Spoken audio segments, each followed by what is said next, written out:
వెన్నెల దీపం కొందరిదా అడవిని సైతం వెలుగు కదా. వెన్నెల దీపం కొందరిదా అడవిని సైతం వెలుగు కదా.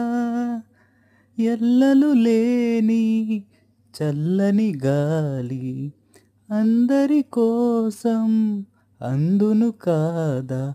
ప్రతి మదిని లేపే ప్రభాత రాగం పదే పదే చూపే ప్రధాన మార్గం. ఏది సొంతం కోసం కాదను సందేశం పంచే గుణమే పోతే ప్రపంచమే శూన్యం. ఇది తెలియని మనుగడ కద, దిశ నెరుగని గమనము కద, తరలి రాదతనే వసంతం.